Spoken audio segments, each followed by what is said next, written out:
जय श्री श्रीमन नारायण। कल हम लोगों ने देखा कि कैकेयी के क्रोध को शांत कर अपने अनुकूल कर उसे पाने के लिए व्यग्र महाराज दशरथ उस राम की शपथ खा जिन्हें देखे बिना मुहूर्त भर नहीं जीवित रह सकते, कैकेयी के वाक्यों को मान देने की बात कही और बदले में कैकेयी ने भारत के लिए राज्य और राम के लिए वनवास की मांग कर बैठी। यदि कैकेयी को महाराज दशरथ का जीवन प्रिय होता तो राम के लिए वनवास तो नहीं ही मांगती कि कैकेयी के वाक्यों का मान देने के लिए जिस शपथ के साथ विश्वास व्यक्त किए थे उस शपथ में ही महाराज दशरथ के मृत्यु की संभावना दिख रही है। फिर भी कैकेयी के द्वारा राम वनगमन की बात कहने पर एक बार पुनः महाराज दशरथ ने कहा, तिष्ठे लोके बिना सूर्यम सस्यम वा सलिलम बिना न तो रामम बिना देहे तिष्ठे तु मम जीवितम। संसार का लोक व्यवहार सूरज के बिना चल सकता है, जल के बिना वनस्पतियां जीवन पा सकती हैं, यह संभव है, परंतु राम के बिना मैं जीवित नहीं रह सकता, यह अंतिम सत्य है। इतना कहकर महाराज दशरथ कैकेयी को राम वनगमन के आग्रह छोड़ने के लिए बाध्य नहीं कर पा रहे हैं। अब कैकेयी को पाने का जो आग्रह था वह तो समाप्त हो गया। राम वन न जाए और महाराज दशरथ की मृत्यु न होने पाए, इसके लिए महाराज दशरथ ने अंजलिम कुर्मि कैकेयी पादौ चापि अस्पृशायिते शरणं भव रामस्य मां धर्मो मां मिह अस्पृशेत्। हाथ जोड़कर कैकेयी के पांवों को पकड़ने के लिए झुकते हैं और कहते हैं कि हे कैकेयी, अधर्म का आश्रय मत लो, राम के लिए आश्रय बनो। अब यदि राम अयोध्या रहेंगे तो तुम्हारी कृपा से।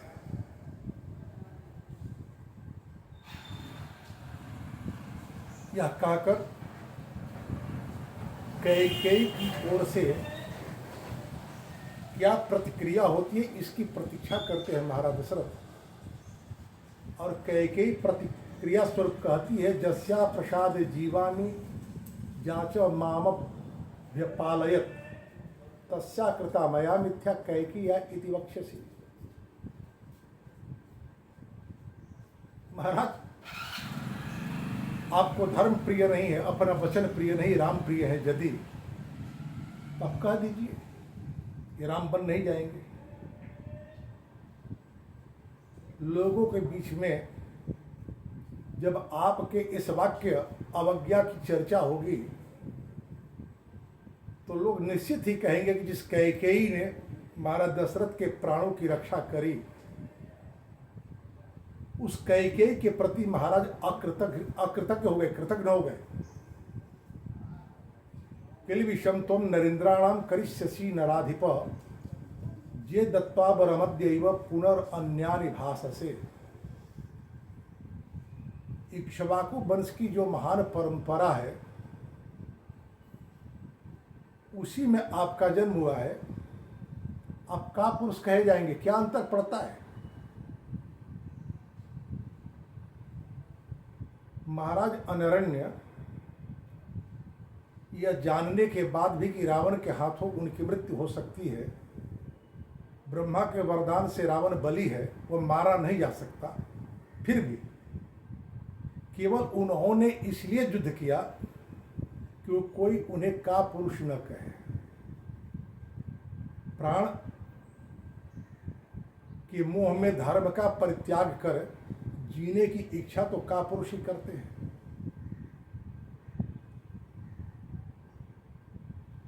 जो आपने कहा कि राम के बिना मैं जीवित नहीं रह सकता, शरीर माध्यम खलु धर्म साधन,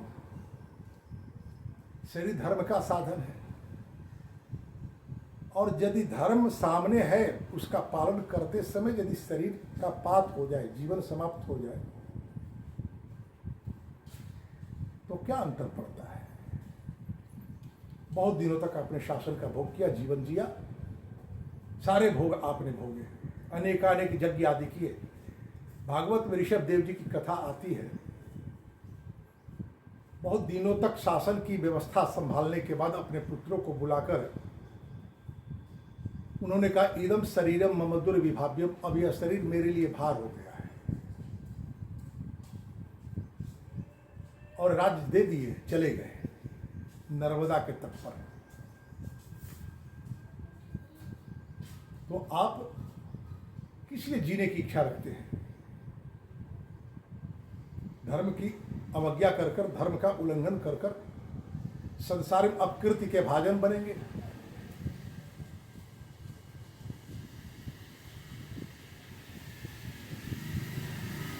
सतम धर्मम परित्यज्य रामम राज्येऽभिषिच्य च सह कौशल्या नित्यम रंतुम इच्छसि दुर्मते। मैं आपके दुर्बुद्धि समझ रही हूं, आपकी योजना है कि धर्म रहे या न रहे, राम को राजा बना दिया जाए, और इतने दिनों तक जो कौशल्या से आप दूर रहे, उस कौशल्या के साथ आप रमण करें नित्य, जो ऐसा कि आप मुझसे करते रहे हैं और जिसे करने के लिए आप मुझे मना रहे हैं। आपको एक स्त्री चाहिए, मैं नहीं रहूंगी तो कौशल्या रहेगी, क्या अंतर पड़ता है आपको? भारतीय नाथ मना चाहम शपे ते मनुजाधिप जथा न्यान्येन तुष्य अमृते राम विवासनात्। राम का निर्वासन छोड़कर मुझे और भरत को और कुछ भी प्रिय नहीं है, भले ही अमृत क्यों न मिले। कैकेयी की इस प्रतिक्रिया के बाद महाराज दशरथ को बड़ी व्यथा हुई। कैकेयी को मनाने की प्रवृत्ति समाप्त हो गई, मनाने का प्रयास बंद कर दिए, और उन्होंने कहा, यदि भरतु प्रियम कार्यम लोकस्य भरतस्य च निशंसे पाप संकल्पे क्षुद्र दुष्कृत कारिणे। कैकेयी जिस भरत के शुभ के लिए, भरत के सुख के लिए, भरत को निष्कंटक राज मिल जाए, ये सारी तुम योजना बना रखी हो, तो तुम यह बात लिख लो, यदि तुम मेरा प्रिय करना चाहती हो, जिसकी आशा तुमसे नहीं की जा सकती, भरत का प्रिय करने और भरत लोक का प्रिय करने के लिए राम केवल मुझे ही प्रिय नहीं है, संपूर्ण मानव मात्र को प्रिय है। तो यदि राम को बन जाना पड़ा तुम्हारे कारण, तो अयोध्या की क्या दशा होगी, और उस दशा में प्राप्त अयोध्या का शासन भरत कैसे कर पाएंगे, तुम सोच लो। जो पाप संकल्प ली हो, अरे क्षुद्रा, तुम भी दुष्कृत भागिनी बनोगी, दुष्कृति तुझे प्राप्त होगी। ताम तुम्हें सुकृताम बुद्धिम सुहृदि सह निश्चितम कथम द्रक्ष्याम्य पावृत्तम परैरिव हताम चमम चमम। राम राज्याभिषेक की बात यह मेरी मति से नहीं, संपूर्ण लोगों की सम्मति से तय हुई है। और यदि मैं तुम्हारे कहने पर उस निर्णय को पलट दूं तो मैं समझता हूं कि यह पाप की और ही मेरी प्रवृत्ति होगी। जो तुम मुझे धर्म क्या बोध करा रही हो, धर्म का शपथ दे रही हो, तो मैं अकेले राम राज्याभिषेक का निर्णय हमने नहीं लिया है, केवल मेरी मति नहीं है। संपूर्ण सभासदों की, अयोध्या के अबाल वृद्ध नर नारी की सम्मति है। जो राजा लोक अपेक्षाओं के विपरीत जाकर उनके उचित मांग की अवज्ञा करता है, वह पाप का भागी होता है। फिर किस धर्म की दुहाई दे रही हो? धिगस्तु योषितो नाम सठा स्वार्थ पारायणाम न ब्रवीमी स्त्रिय सर्वा भरत सेव मातरम। कई आज स्त्रियों की स्वार्थ पारायणता और सठता का मुझे बोध हो गया। कौने अवसर का भयो गयो नारी विश्वास। लेकिन संपूर्ण नारी के लिए मैं नहीं कह रहा, केवल भरत की माता के लिए कह रहा हूं। आपको याद होगा पूर्व क्रम में हमने आपसे निवेदन किया था कि महाराज दशरथ राज्यसभा में राम को राज्याभिषेक की बात बतलाने के बाद अपने विश्राम कक्ष में भी बुलाए थे और शीघ्रतापूर्वक राम राज्याभिषेक की योजना वे क्यों अपने मन में लाए, राम के मौन प्रश्नों का समाधान करते हुए महाराज दशरथ ने कहा था कि मेरा विचार है कि भरत जब तक अयोध्या से दूर है तब तक ही आपका राज्याभिषेक हो जाए। अर्थात जो अब तक तुम राम को भरत से कहीं अधिक प्रिय मानती रही हो,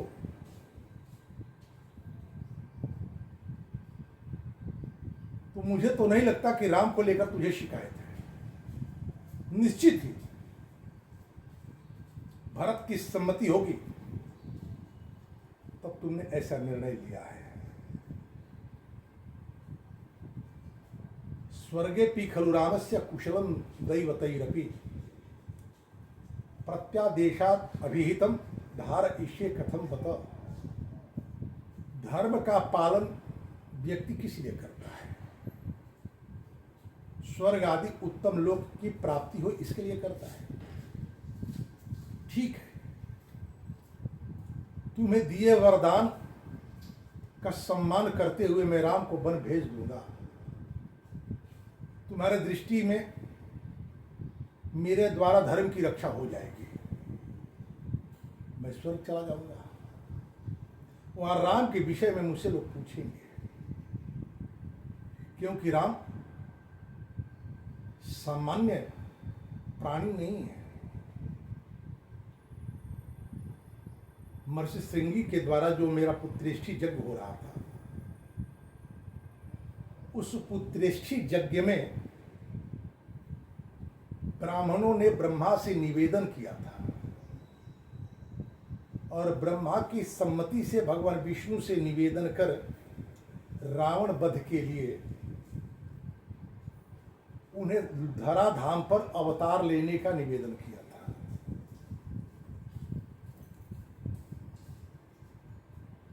मेरे तपस्या के फलस्वरूप भगवान मेरे यहां पुत्र बनकर आए, वही राम है। देवताओं का कार्य सिद्ध करने के लिए राम धराधाम पर आए हैं मेरा पुत्र बनके, और स्वर्ग में देवता रहते हैं। देवताओं की तो चिंता होगी कि जिस विष्णु ने हम लोगों के कल्याण के लिए धराधाम पर महाराज दशरथ का पुत्र बनकर अवतार लिए, उसी राम को काम के अधीन होकर महाराज दशरथ ने अपनी पत्नी कैकेयी का सम्मान करने के लिए वन को भेज दिया। फिर उस स्वर्ग में मुझे कौन सा सुख मिलेगा, किस धर्म का फल मुझे मिलेगा? कैकेयी प्रिय कामी न राम प्रवजितो वनम यदि सत्यम भविष्यति तत् सत्यम भविष्यति। तुम बार बार कह रही हो कि मनुष्य को सत्य का पालन करना चाहिए, तो मैं तो देख रहा हूं कि राम को वन भेजने में भी असत्य के ओर ही मेरा अभिगमन हो रहा है। इतना कहते कहते रात्रि बीत गई। कैकेयी अपने आग्रह का परित्याग नहीं किया। सूर्योदय के पूर्व ब्रह्म मुहूर्त में महाराज नित्य प्रति जागरण कर अपने लोगों को दर्शन दिया करते थे। अयोध्या की सारी प्रजा रात्रि जागरण आज कर रही है कि सूर्योदय हो और राम के राज्याभिषेक के कार्य को हम लोग आगे बढ़ाएं। सारी प्रजा, सूत मागध, मंत्री पुरोहित, ये सभी आ गए। भीतर जाए कौन? केवल सूत सुमंत्र जी को यह अधिकार था कि वे भीतर जा सकते थे। वे गए तो क्या देखे, इसकी चर्चा हम लोग बाद में करेंगे। संभव है कि आपसे 17 तारीख तक के लिए प्रार्थना करूं, क्योंकि 10 तारीख से 17 तारीख तक श्रीमद् भागवत महापुराण की कथा कहने मुझे अन्यत्र जाना है। यदि स्थिति अनुकूल रही तो उस श्रीमद् भागवत की कथा जो कहने का मुझे सौभाग्य प्राप्त हुआ है, उसे आप तक पहुंचाने का भी प्रयत्न करूंगा। जय श्रीमन्नारायण। धन्यवाद।